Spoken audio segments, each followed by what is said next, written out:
Hello everyone, मैं धर्मेंद्र सिंह अपने channel applied grammar में आप सभी पाठकों का स्वागत करता हूं। फ्रेंड्स, आज इस वीडियो लेक्चर के माध्यम से हम लोग सीखेंगे कौन, किसको और किसके लिए यदि वाक्य में आए तो आप किस प्रकार से आप इंग्लिश में बोलेंगे। तुम्हें कौन पढ़ाता है, वहाँ कौन जा रहा है, तुम किसके लिए पढ़ते हो। तो ऐसे वाक्यों को एक्सप्रेस करने के लिए फ्रेंड्स आज हम देखेंगे, सीखेंगे। तो इसलिए आप पेन कापी के साथ तैयार हो जाइए और आइए मेरे साथ देखते हैं। लेकिन यदि आप चैनल पर पहली बार आए हों तो बेल आइकन को हिट करते हुए चैनल को जरूर सब्सक्राइब कीजिए फ्रेंड्स। तो यदि आपको इस प्रकार के वाक्य बोलना हो, तुम्हें कौन पढ़ाता है, तुम्हें कौन पढ़ा रहा है, तो आइए हम देखते हैं पहले कौन वाले वाक्यों। पहले हम क्या देखेंगे, कौन। फ्रेंड्स, तुम्हें सपोज कीजिए कि आपके सामने वाक्य है, तुम्हें कौन पढ़ाता है। अब इस वाक्य में आपको देखना है, सीखना है कि सबसे पहले कौन शब्द आ गया बीच में। तो आपको टेंस का तो ख्याल करना ही पड़ेगा, क्योंकि टेंस आपको आता है, मुझे पता है। तो फ्रेंड्स, ता है इसके प्रेजेंट इंडिफरेंट का वाक्य है, और प्रेजेंट इंडिफरेंट का वाक्य है तो कौन के लिए हम सबसे पहले लिखेंगे हु। तुम्हें कौन पढ़ाता है, हु। अब वी वन क्या है, टीच, पढ़ाना।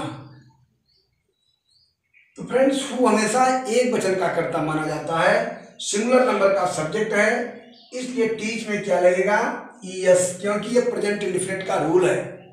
तो हु टीच, यहां पर ऑब्जेक्ट के रूप में यू आएगा, हु टीच यू। यदि यही होता तुम्हें अंग्रेजी कौन पढ़ाता है, तो आप लिखते who teach you English, who teach you Sanskrit, Urdu, etc.. तो फ्रेंड्स, ये हुआ। अगर इसी वाक्य में इंडिफरेंट टेंस में ना होकर के कंटिन्यूअस में बोला जाए, जैसे तुम्हें कौन पढ़ा रहा है, तुम्हें कौन पढ़ा रहा है। अब यहां पर आपको देखना है, यह ध्यान देना है कि यहां पर ता है शब्द था, तो आपने टीच लिखा, हु टीच यू। अब यहां है तुम्हें कौन पढ़ा रहा है, तो यह प्रेजेंट कंटिन्यूअस का वाक्य होगा। इसमें helping verb is are am लगती हैं, आपको टेंस में बताया गया है। तो हम पहले कौन के अंग्रेजी लिखेंगे, हो जाएगा हु। ये सिंगुलर नंबर का सब्जेक्ट है, इसलिए इज, पढ़ाना के लिए टीच, और इसमें आईएनजी लगेगा, हु इज टीचिंग यू। यही होता तुम्हें अंग्रेजी कौन पढ़ा रहा है, तो who is teaching you English last में होता। तो यहां पर आप देख रहे हैं कि पढ़ा रहा है, इस ढंग से हु इज टीचिंग यू होगा। ये फ्रेंड्स, इसी बात को हम फ्यूचर में कहें कि तुम्हें कौन पढ़ा रहा होगा, ध्यान समझिएगा आप, तुम्हें देख लीजिए उसको भी, कौन पढ़ा रहा होगा।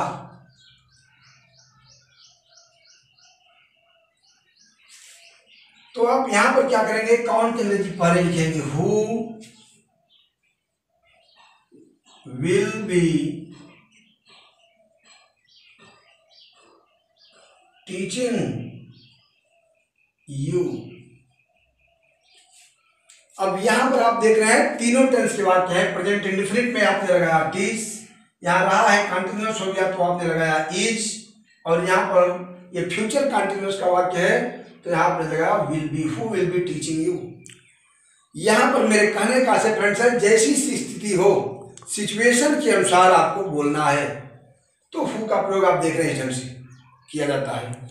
यदि इसी के हु को मैं थोड़ा सा इसका और सेकंड बताता हूं, यदि इसी हु के साथ आपको दिखना हो,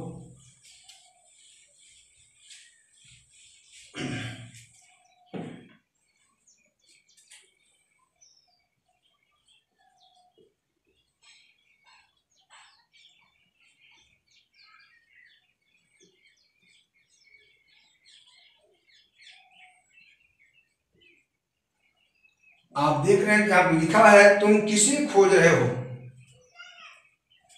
तो इसको आप कैसे करेंगे। यहां पर आपको थोड़ा सा अटेंटिव होना है मेरे साथ। तुम किसको खोज रहे हो, अब यहां आप देख रहे हैं किसे कहा जाए, चाहे हम कह सकते हैं तुम किसको खोज रहे हो। तो फ्रेंड्स आपको पता है कि रहा है रही है तो इज आर एम का प्रयोग तो होना ही है। तो तुम किसे खोज रहे हो, लेकिन किसको के लिए आप एक तो हुम का प्रयोग जानते हैं। हु का ऑब्जेक्टिव केस में होता है हुम और पजेसिव में होता है whose.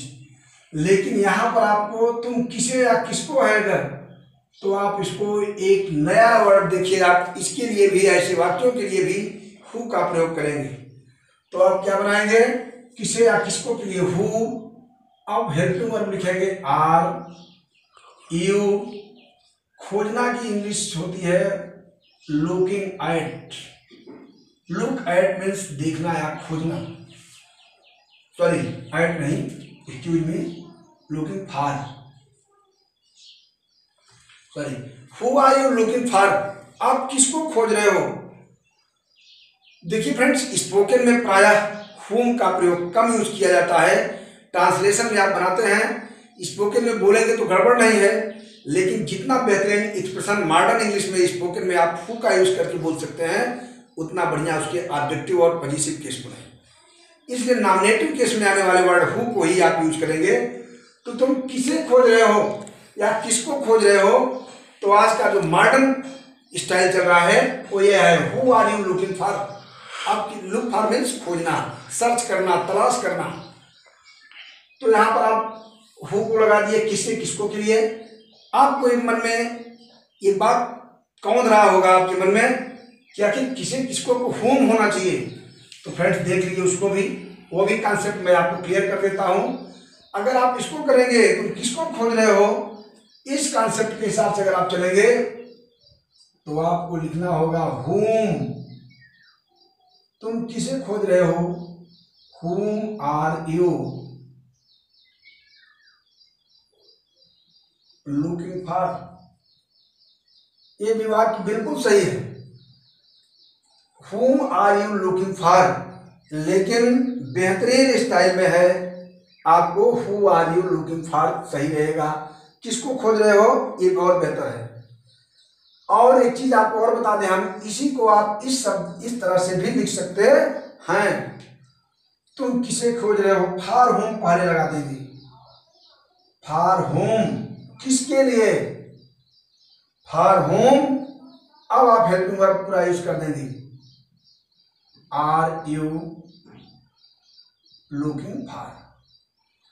For him are you looking for. अब यहां पर जब लुक फॉर करेंगे तो यहां पर आपको लुक फॉर के लिए सर्च की जरूरत नहीं पड़ेगी।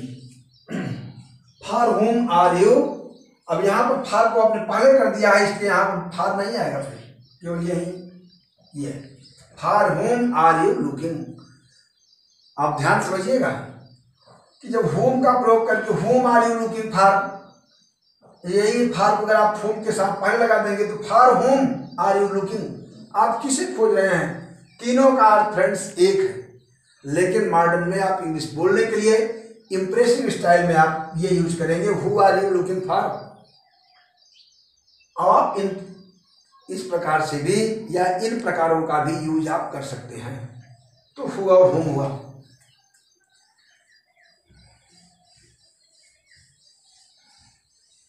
यदि मैं कहूं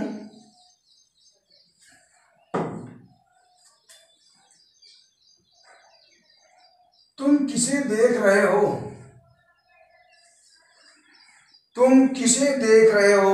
अब यहां पर आप देख रहे हैं कि किसे देखना, तो इसको भी आप उसी स्टाइल में करेंगे। किसे देख रहे हो, तो आप चाहे तो लिख सकते हैं हु आर यू,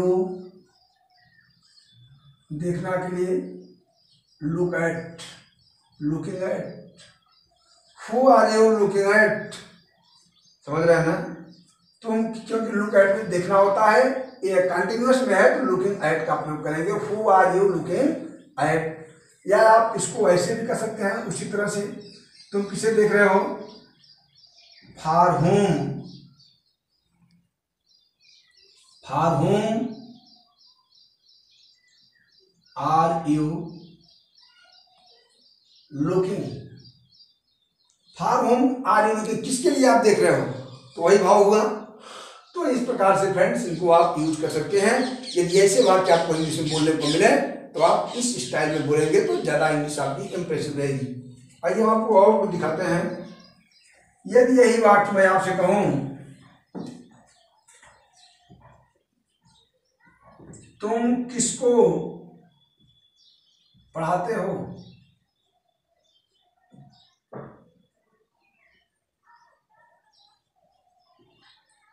तुम किसको पढ़ाते हो, ये आप देखें, ये किसको पढ़ाते हो, तो इसको आप कैसे बनाएंगे। ऐसे वाक्यों को देखने के लिए हम क्या करेंगे, तुम किसको पढ़ाते हो, तो किसको के लिए हम whom का प्रयोग करेंगे, whom। अब देखिए आप ते हो है, प्रेजेंट इंडेफिनिट है, तो whom do you teach, ये बनेगा whom do you teach। पहली चीज, तुम किसको पढ़ाते हो, whom do you teach। या तो आप ये भी कर सकते हैं, for whom, किसके लिए, do you teach। और तुम किसे पढ़ा रहे हो, तब आप क्या लिखेंगे। अगर यही हो जाए कि तुम किसको पढ़ा रहे हो, तो आप फ्रेंड्स यहां पर आप क्या करेंगे, फिर रहा है मिल गया, तो किसको के लिए आप वही लिखेंगे शब्द, whom are you teaching, whom are you teaching। आप देख रहे हैं ये पढ़ा, अगर होता तुम किसको पीट रहे हो तो whom are you beating, तुम किसको देख रहे हो, whom are you looking, तुम किसको खिला रहे हो, whom are you feeding। तो फ्रेंड्स इस ढंग से आप प्रैक्टिस करेंगे तो आप इंग्लिश ऐसे वाक्य कराते हैं कौन और किसको के लिए, तो आप बोलेंगे। तो मैं चाहूँगा कि इसको आप अभ्यास करें, फिर हम कल एक नए टॉपिक के साथ आपको बताएंगे, मिलेंगे। तब तक आप इसको पढ़ें, देखें और शेयर करें ताकि और लोग भी इसका लाभ लें। Thanks for watching my videos.